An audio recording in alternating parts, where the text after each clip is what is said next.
Napagpalang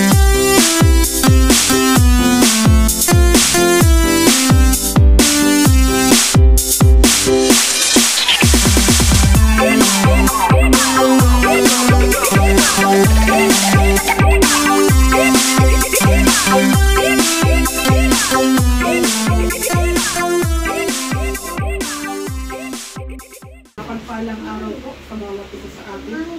Bago po tayo mag-simula ay tingnan po muna natin ang salita ng Panginoon.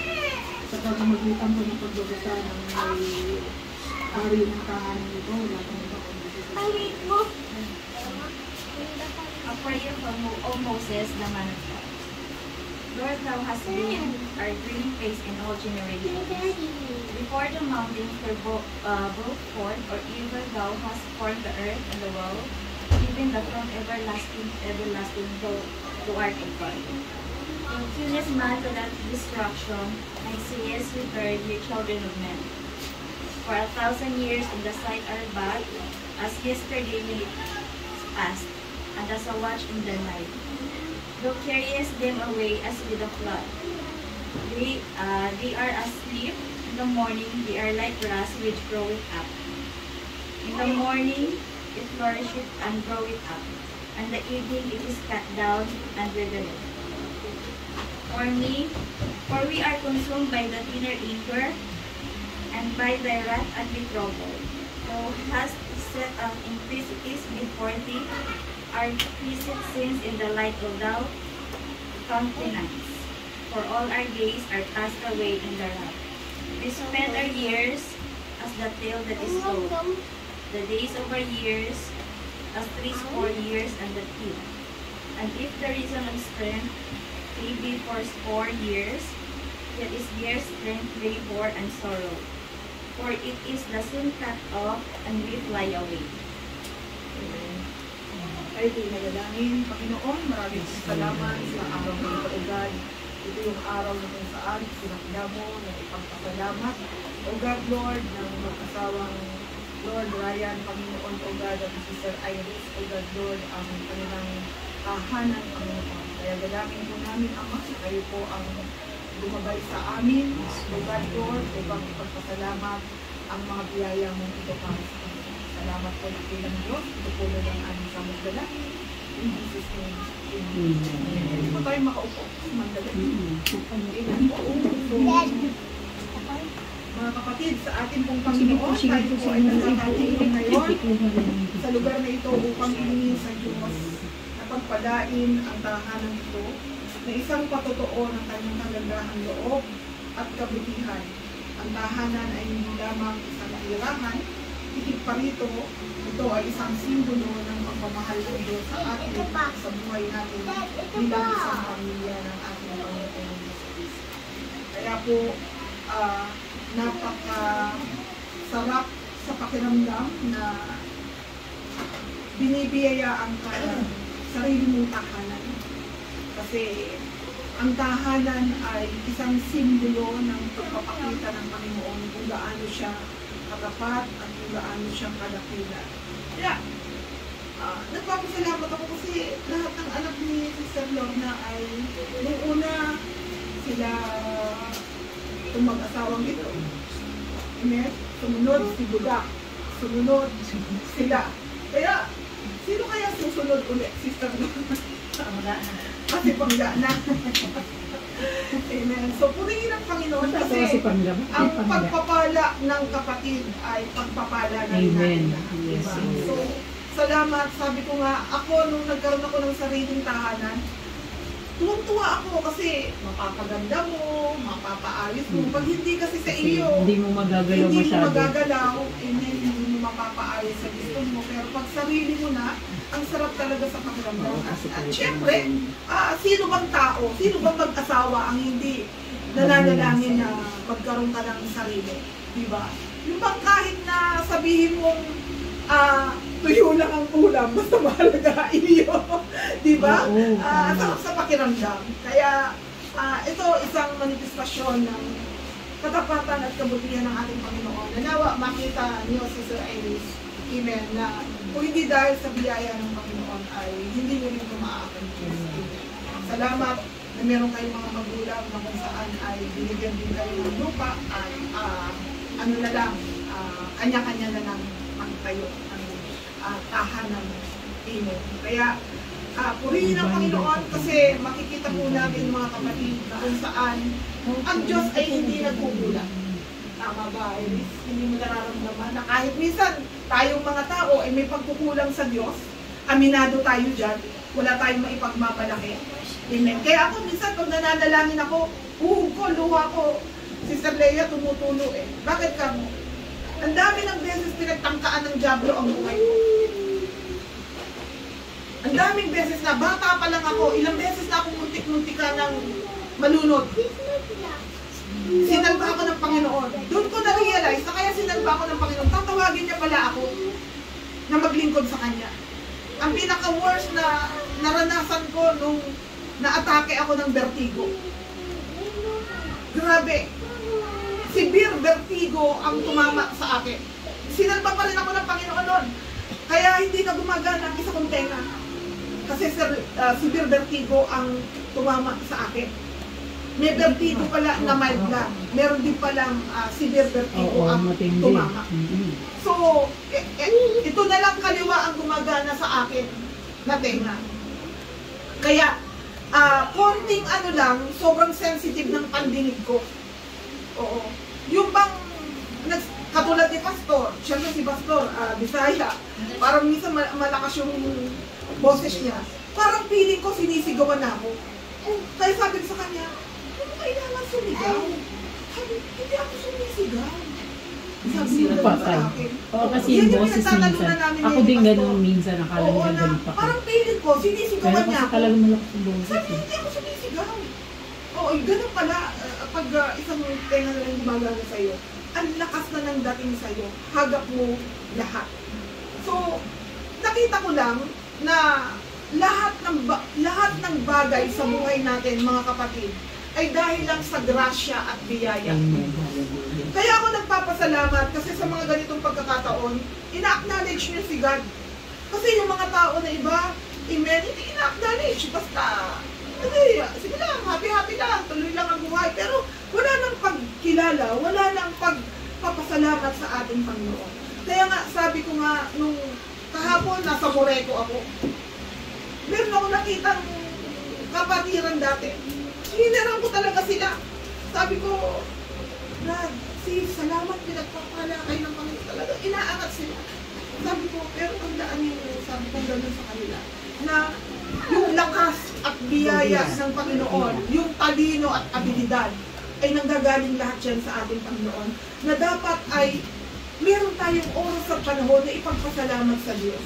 Kasi, sabihin ko sa inyo, kahit na ma-accumulate mo ang lahat ng bagay sa ibabaw ng mundo, kung wala tayong oras at panahon sa Diyos, everything is useless in the sight of God. Diba? Ang dami siguro tayo, prone tayo sa social media. Ang dami nating nababasa ng mga mayayaman na tao na nasa kanila ang lahat, pero hindi pala daw yun ang magpapaligaya at nagbibigay sa kanila ng kapayapaan.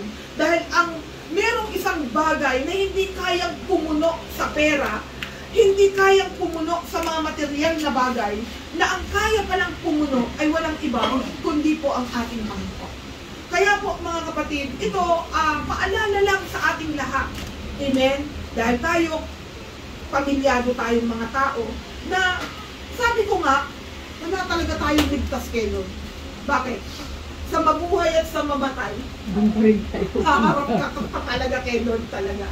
Kaya, kahit na anong iwas mo ngayon na nabubuhay ka, pagdating ng araw, hindi ka pa rin makakaiwas kasi haharap ka pa rin sa ating Panginoon.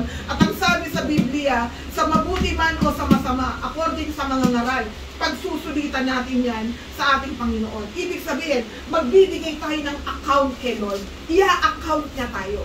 Kaya nga, hanggat may oras, hanggat may lakas pa, amen, tayo ay magbigay ng oras at panahon sa ating Panginoon. Mga kapatid, kaya nga sabi ko dun sa mag-asawa na nakausap ko kahapon, Brad, hanggat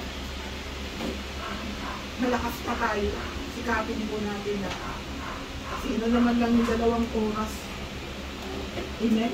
Na makapagbigay ka. Iba pa rin po mga kapatid. Kaya, para sa inyo, always, amen, dahil wala si Dayan Alan mo.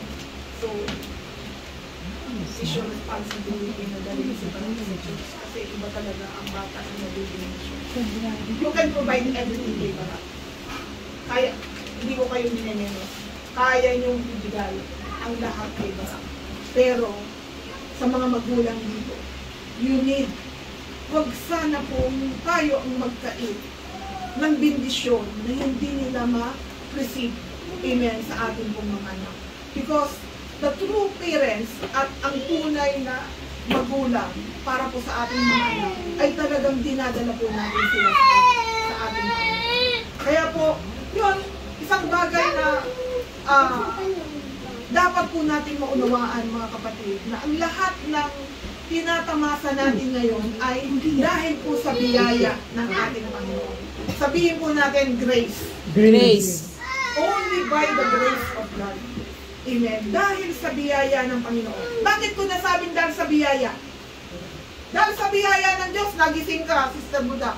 Ay, Budak, kami ng umaga. Amen? Mga kapatid, kaya mong matulog. Pero, hindi mo kayang gumising kung hindi ka gigisingin ng Lord. Tandaan natin. Amen? Sinisikap nating matulog. Desisyon nating matulog. Tama? Pero tandaan nyo, hindi nating desisyon ang gumising. Sapagkat ang magdidesisyon lang para tayo ay gumising, walang iba kundi ang ating Panginoon. Kaya, it is by the grace of God. Ito, malaking biyaya ito ng Panginoon. Amen? Kasi yung iba nangungupahan. Napupunta lang ang kanilang pera sa pagpupa. Diba? Pero kayo dito, hindi na kayo umupa. Ito ay biyaya ng Panginoon.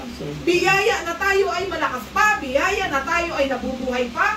Biyaya na tayo po ay nakakagalaw pa. Biyaya, nagkikita-kita pa rin po tayo sa isa't isa. Di po ba? Napakalaking biyaya yan.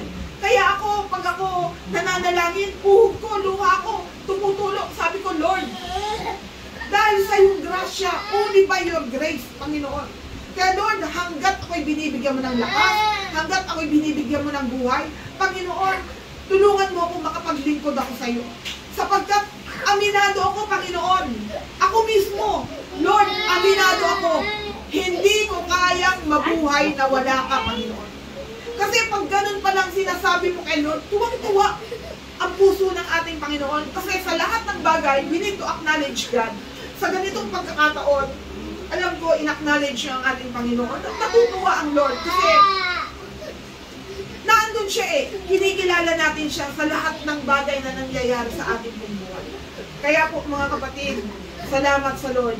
Na kung saan, meron na namang isang kapatiran na kung saan, pinagpapala ng Diyos. At ang mga pagpapalang ito ay walang iba na marapat lang na maibalik ang pasasalamat kundi ang ating Panginoong Diyos. Amen.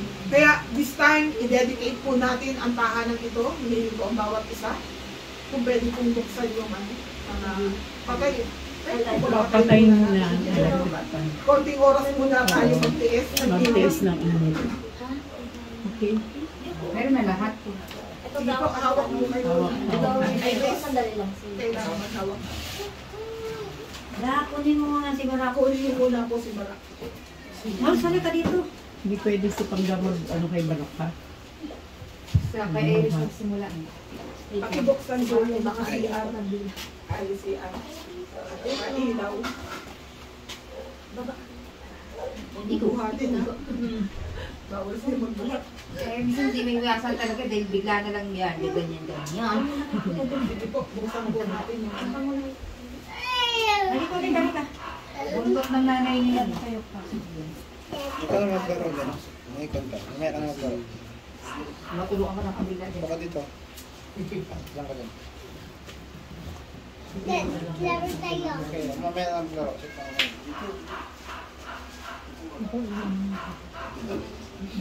Sige ba? Sinti na lang kayo lahat kay Iris. Ay, dala lang kay Iris. Kay Iris kayo makisindi. Saan ba siya? Siya yung Doon tayo nakasimba. Pag ikaw ba, Turuan ka dyan, yan pa talaga. Tita, dali. Ako maglaro doon. Hindi ganun din yun. baba lang. Sige, baba lang. Doon ako nagsimba. May bago.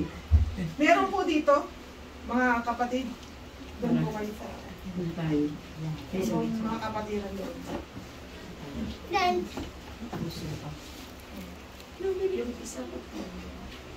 Meron po sa kwarto. Iyan, doon ka sa isang kwarto. Mag-pray ka kiyan ha. Mag-pray ka doon. Goldie, tawid. Sa CR ka na lang. Meron po sa CR. Basta yan. Po ka dyan, oh.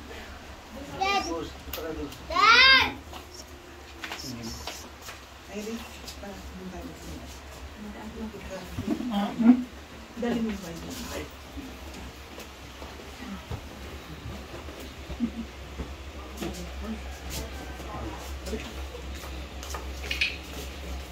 Sige po, sabay-sabay po tayong mananalangin ha. Ako po muna ang magpe-pray and then po mag-intercede po kayo. Mag-declare po kayo ng declaration para sa tahanan ito. Mag-declare tayo ng mabubuting bagay. Una-una sa mga nakatira, pangalawa sa lugar. Amen po. And then at the same time po, magre-rebuke po tayo, magka-cast out po tayo ng mga espiritu na hindi maganda. Huwag natin pahintulutan na may makapasok ng mga negatibong bagay sa lugar na ito. Okay po? Ay, susunod ko sa akin. Ikaw din mismo mag-declare ako ano gusto mo mangyari sa tahanan. Natunuan. Sige po. Hallelujah, Jesus. Panginoon, maraming pong salamat sa tahanan ito, Panginoon. Lord God, patuloy namin pinagkakatiwala. Ang lugar na ito, takilang Diyos, O Lord God, sa inyong mga kamay, Panginoon, O God. Hallelujah, Jesus. Yes, oh hallelujah Jesus. We glorify your name. Thank you Lord. Tinatas namin sa pangalan ng Jesus. Ang tahanan ito. Ang blessing, pag-iingat ay igawad mo sa tahanan ito. Sa Lord, Republic, ikaw, glory, glory, glory.